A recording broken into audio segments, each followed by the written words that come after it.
So recently, a comedian, Mr. Imeh Okon, a.k.a. Okon Lagos, has called on Nigerians to pay attention to the boy child. According to him, specifically said that young boys are plucking off eyes and body parts of young women just to drive Benz.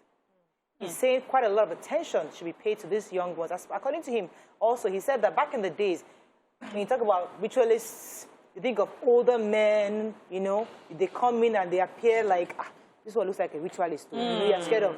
But now, they're young boys. All these little, tiny little boys are all there plucking off eyes just because they want to drive the latest Benz, wear the best jewelry, you know, and carry the best of the latest phones. That we must fix the boy child. And we've talked about this issue of boy child on the show quite a few times.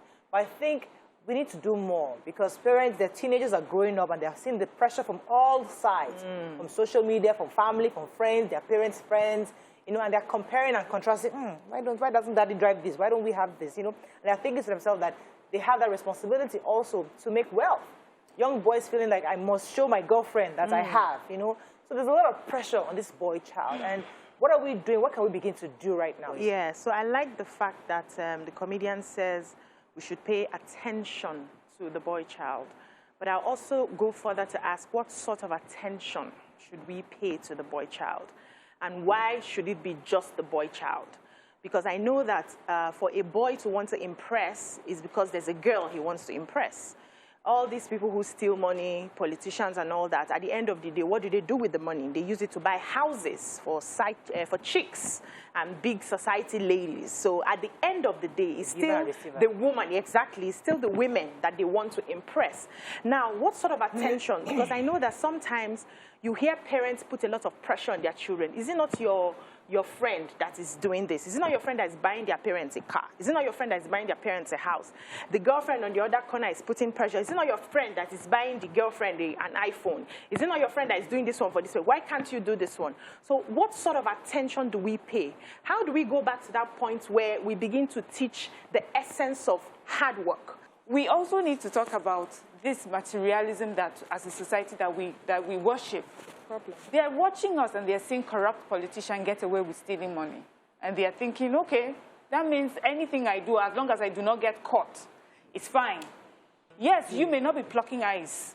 You may not be, you know, stabbing backs. You may not be on social media trying to do like fraud or financial fraud. But are you stealing money that is meant to be for a community, for their hospitals, for their education? The children are watching. This conversation is not a conversation of only calling the boys out. Yes, that's important. We tell them what they're doing is wrong, but we need to change our own behavior. We need to rethink what it is that we're worshiping, what it is that we are put on a pedestal, the sort of people that we give respect to.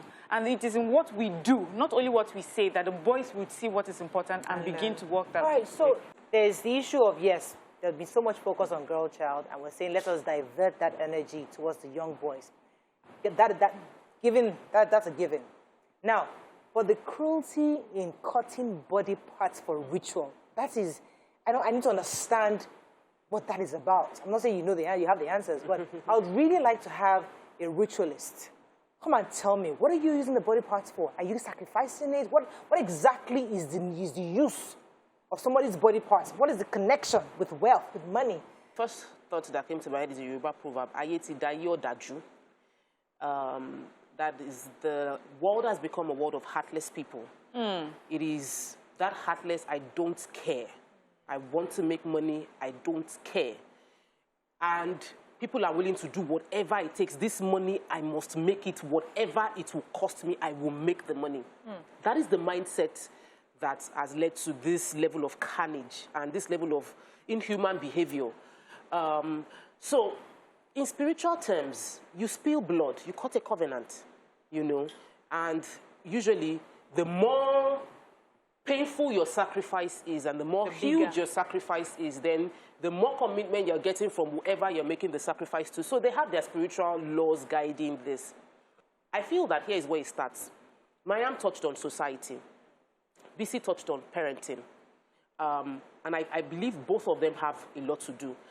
That every human being has a responsibility to legitimately be the best of themselves and then share their success story. Because what we are seeing is the result of those who did money rituals, share their success story, and lead people into what they're doing. There are several legitimate opportunities for wealth that we don't share. Of course, we have this, it's not just wealth as in money. It is the lifestyle of luxury and flaunting and show off that is the problem. It's not the food to eat. Of course, some will tell you that we are hungry. In most cases, those that you see that are killing people is not for hunger. It is for show off and flamboyant lifestyle. So we must dial it down back to what is really important for our society. Please, I wanted to say that any money made at the back of bloodshed or hurting another human being, any money made with that negativity is going to disrupt the circle of life. It's going to bring hurt and pain back to you. There's something, Indians call it karma. In life, what you sow, you will reap. It would always come back. And we must always push that as well. That when you sow it, it might seem like you're killing one person, but it would come back to you. There is money, but it will come with no peace, and it will come with no joy, and it will come without lasting happiness.